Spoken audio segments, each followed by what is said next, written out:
바벨론 제국이 맹위를 떨칠 때는 그 누구도 바벨론에 맞설 수 있을 거라고 생각하지 못했을 것입니다. 엄청난 애굽의 군대를 무찔렀던 그 바벨론, 그리고 이스라엘을 또한 하나님의 뜻에 따라서 심판하고 주변의 암몬을 비롯한 모압, 또 지중해에 해당하는 여러 나라들을 정말 추풍 낙엽을 쓸듯이 쓸어가는 그 바벨론의 그 영향력이 정말 영원할 것처럼 느껴졌을 것입니다. 그러나 그 어떤 힘과 권세도 자랑할 자가 없고 자랑할 나라가 없다는 것은 하나님께서 그 모든 것들을 세우시기도 하고 또 무너뜨리기도 하시는 분임을 알게 됩니다.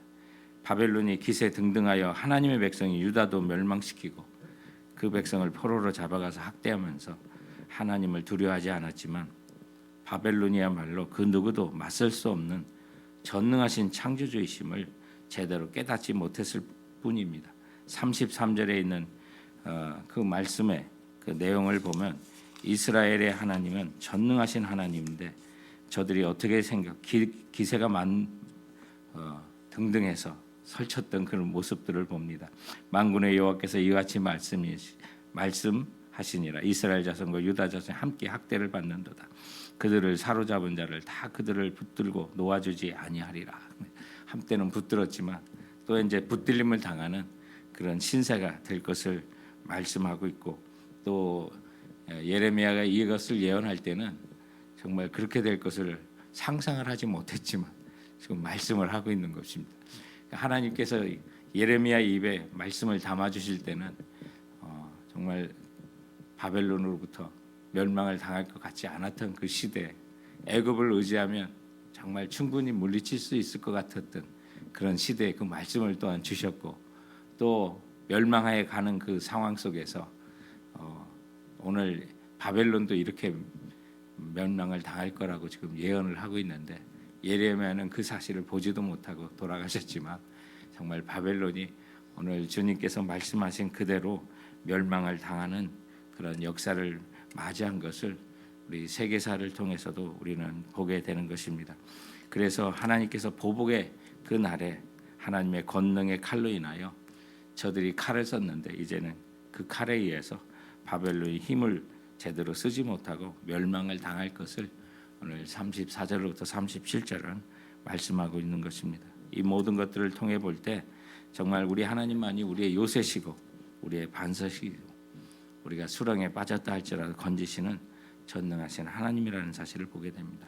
하루하루의 나날 속에서는 그 손길이 보이지 않지만 길고 긴 우리 세월 속에 보면 하나님이 이 역사를 정말 능력 가운데 붙드시고 인도하시는구나라는 사실을 깨닫게 되는 것입니다. 오늘 이 말씀에 있는 것처럼 바벨론은 당시의 역사 속에 또 등장하는 메대와 바사라고 하는 연합군에 의해서, 특히 이제 그 중에서도 바사라고 하는 나중에 페르시아라고 이제 우리가 부르는 이란을 중심한 그 나라를 통해서 또 그곳에서 세우는 하나님께서 일시적으로 세우는 고레스라고 하는 그 왕을 통해서 이렇게 세우는데, 오늘 이 본문 말씀에 보면 38절에 어떤 말씀이 있냐면 38절 가뭄이 물 위에 내리니 그것을 말리니 이는 그 땅이 조각한 신상의 땅이요 그들은 무서움을 보고 실성하였음이라 라고 하는데, 메대와 바사의 그 연합군, 특히 고레스의 제약에 의해서 그 땅에 있는 그 유프라테스 강의 물줄기를 다른 곳으로 틉니다. 그래서 이 바벨론, 정확히 말하면 제국은 바벨로니아입니다. 그리고 그 안에 있는 수도를 바벨론이라고 부르는데, 워낙 강성한 나라였기 때문에 바벨론을 그냥 바벨로니아로 통칭이 되는 거고, 또 정확히 그 바벨로니아의 수도가 바벨론입니다. 그래서 그 바벨론이 무너질 때 얕은 물가로 해서 강이 말름으로 인해서 그 페르시아의 군인들이 대거 그 강을 건너서 그 성을 공략하는 것으로 무너뜨립니다. 그래서 우리 사진을 한번 보시면 그 당시에 얼마나 강대했던 것인지, 그리고 오른쪽에 이렇게 보면 유프라테스 강이 이제 흐르는 것을 이렇게 보게 됩니다. 아무도 이 강을 건너지 못할 거다. 해자를 두면 그렇잖아요. 근데 역사를 보면 이 해자를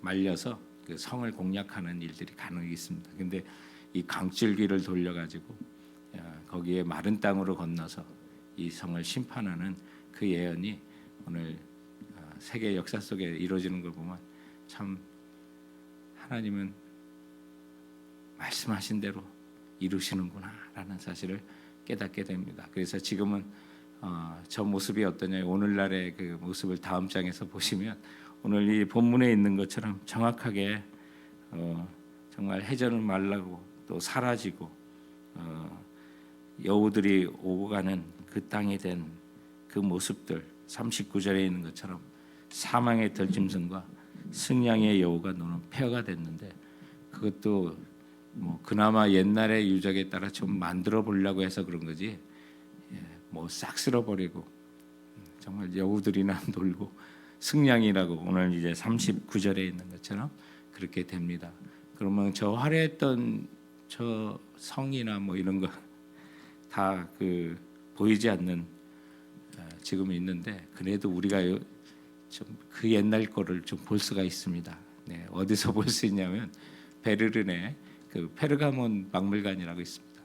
예, 거기에 많이 옮겨왔습니다. 그래서 잠시 그 장면을 보시면 그 성 중에 그 입구에 있는 그 이슈타르 성문인데 진품입니다. 진품을 뜯어왔어요. 근데 베르린의 페르가몬이라고 이제 그 박물관이라 이름을 붙이는 거는 버가모, 우리가 이제 지금 이스라엘, 터키에, 투르키에를 가면 페르가몬이라고도 이제 영어로는 그렇게 말하는데, 버가모, 우리 성경에 나오는 그 지역이 있는데, 거기에 성전 제단 이단에 대해서 하나님의 이제 심판을 받는 그 요한계시록 7교회에 대한 메시지가 있는데, 그 제단이 흔적만 있고 보이지 않는데 돌 하나 이렇게 하나하나 떼가지고 그대로 옮겨가지고 이 페르가몬 박물관에 있습니다. 그 중에 이제 이 바벨론의 그 성이라든지 이 타일 진품이에요. 그 당시에 있던 거. 자, 그래서 이런 벽으로, 여러분, 이런 벽으로 수키로가 이렇게 됐다고 생각해 보세요. 상상이 돼요. 그 나라가 바벨론입니다. 그래서 이걸 보면 정말 미국 정신 차려야 되는구나. 그 어떤 힘과 권세가 하나님이 정말 무너뜨리신다면 그대로 이루어지는 거예요. 그래서 이런 것들을 보면 정말 어떻게 저런 문화의 적을 갖고 있을 수 있을까라고 생각하는데, 독일의 그 당시 문화에 대한 어떤 욕심, 그리고 이 모든 것들을 뇌물에 의해 팔 수 있었던 당시 오스만 투르크 제국, 지금 같으면 상상할 수 없지만 이 뇌물에 약했던 그 오스만 제국의 말기에 이것을 대거 팔아넘깁니다. 그래서 그런 또 정신 나갔던 그 관리들에 의해서 이런 것들이 지금 독일에 와 있는데, 돈 주고 사왔기 때문에 반환도 요청 못하는 그런 상황이 되는데, 이런 걸 볼 때 바벨론이 이렇게 컸구나. 문자 하나만도 지금 이렇게 사람의 높이에 한 10배 되고 뭐 이렇게 높은 건데, 그런데 하나님이 하신다고 하니까 강물을 말리시고 거기를 건너 저런 것을 무너뜨리셨다라는 사실을 생각하면 정말 주님 말씀이 진리입니다. 오늘 이것을 예레미야는 볼 수도 없었던, 그리고 바벨론이 무너질 거라고 상상할 수 없었던 시대에 하나님이 주신 말씀으로 이 예언을 하고 있는 겁니다. 그리고 그대로 모든 것이 이루어진 것을 보게 됩니다. 세상에 아무리 강한 권세를 거머쥔 나라라 보인다 하더라도 영원할 수 없습니다. 사람도 마찬가지입니다. 사람이 아무리 부자라 그래도 한 세대를 가지 못하고 세계 재계의 순서나 뭐 가장 갑부의 순서가 바뀌는 것을 보면, 우리가 정말 겸허하게 하나님 심판 앞에 설 때 우리가 어떻게 그것이 평가를 받을까? 오늘 우리가 찬양하는 것처럼 정말 주님 부르시되 영광 할렐루야 하면서 마지막 면류관을 우리가 받을 수 있을지를 늘 우리 자신을 돌아보고 생각해야만 하는 것입니다. 지금 매우 풍족하고 편안하다 해서 그것이 전부가 아닌 것을 깨달아야 됩니다. 내가 가진 권세와 내가 가진 힘과 건강이 영원하지 않다는 것을 우리는 깨달아야만 하는 것입니다. 그러므로 이 아침에도 우리가 전능하신 하나님의 권능 앞에 엎드려야만 하는 것입니다. 주님이 하마 또 하시겠다고 하는 일은 반드시 세상 가운데 이루어진다는 사실을 우리는 깨닫고 살아야만 하는 것입니다. 그럴 때 전능하신 구원자 하나님만을 의지하게 되는 것이죠. 눈앞에 있는 하루의 삶에 우리가 정말 초점을 맞추다 보면 정말 재물이 꼭 필요한 거고, 또 사람에게 또 하나님을 떠나 사람에게 붙어야 할 그런 상황이 순간순간마다 우리가 다가오지만, 그러나 길고 긴 세월을 앞에 두고 또 하나님이 하실 일을 본다면 우리가 의지할 분은 전능하신 하나님밖에 없음을 우리가 깨닫게 되는 것입니다. 그러므로 오늘 그들의 구원자는 강하니라고 하는 그 바벨론을 또한 치시고 구원하실 때는 정말 하나님의 그 전능하심을 우리가 다시 한번 깨달으면서 이 세상에 그 무엇보다 강하신 하나님을 굳게 붙드는 오늘도 그 믿음을 내게 허락하여 주옵소서. 성령님, 내가 정말 하나님만을 붙듭니다. 그리고 바벨론에 심판하신 이유가 이제 우상 숭배, 어제 이제 그 본문에 보면 우상 숭배, 이제 오늘 이 본문 속에도 38절부터 40절에 보면 하나님께서 그것을 가뭄으로 물을 말라서 또 그 위에 심판하시는 그 내용 중에, 이는 그 땅이 조각한 신상의 땅이요 그들은 무서운 것을 보고 실성하였습니다. 뭐 거대한 신상을 만들었다고 압도를 하는 것처럼 또 느껴지지만, 그러나 그 모든 것들은 정말 오늘날 보면 우리들이 거대한 것처럼 보이는 만문의 신, 그 물질을 따르게 되는 것과 같을 뿐입니다. 그러나 그 모든 우상 숭배 때문에 오늘 바벨론을 심판하신다고 하는 하나님의 그 경고와 그 메시지를 보면서 오늘도 우리에게는 주님의 다른 신을 모시고 있는 건 아닌지, 세상과 만문의 신을 따르는 것은 아닌지, 하나님 이 아침에 주님만을 따릅니다라고 하는 그런 고백으로 우리 함께 같이 기도했으면 합니다. 그러므로 이 시간